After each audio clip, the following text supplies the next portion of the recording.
Hello दोस्तों, प्रतिमा GS academy पर आप सभी का स्वागत है। दोस्तों, आज का प्रश्न है, भारतीय संविधान द्वारा प्रदत्त शक्तियों के आधार पर उच्च सदन तथा विधान परिषद के मध्य तुलना कीजिए। क्या विधान परिषद केवल सफ़ेद हाथी बनकर रह गया है?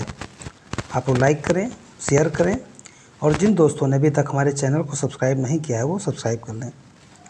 तो यहाँ पे दोस्तों बताना है, भारतीय संविधान द्वारा यानी राज्यसभा और विधान परिषद के बारे में आपको तुलना करना है और उसके बाद विधान परिषद की आवश्यकता क्यों है इस पे चर्चा करके आपको समाप्त कर देना है। भारत में संविधान द्वारा स्थापित संघीय व्यवस्था के अंतर्गत केंद्र में उच्च सदन यानी राज्यसभा तथा राज्यों में विधान परिषद की संकल्पना की गई है। ये संस्थाएं अपनी कार्यशैली के माध्यम से लोकतंत्र को सुदृढ़ करती हैं। इनको प्रदत्त शक्तियाँ निम्नलिखित सारणी से समझी जा सकती हैं। जैसे विधान परिषद धन विधेयक को छोड़कर विभिन्न विधेयकों को प्रस्तुत तथा पारित करने में महत्वपूर्ण भूमिका निभाता है।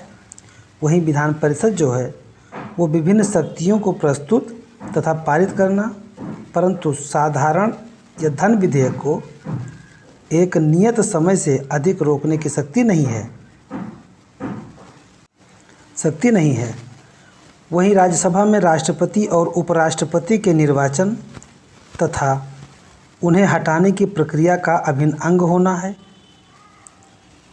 राष्ट्रपति द्वारा जारी अध्यादेश को स्वीकृति प्रदान करना, जबकि विधान परिषद में राज्यपाल द्वारा विशेष शक्ति में जारी अध्यादेश को स्वीकृति प्रदान करना है। राज्यसभा में प्रमुख संवैधानिक तथा सांविधिक संस्थाओं द्वारा प्रस्तुत रिपोर्ट पर विचार किया जाता है, लेकिन विधान परिषद में विभिन्न संवैधानिक तथा सांविधिक राज्य निकायों की रिपोर्ट पर विचार किया जाता है।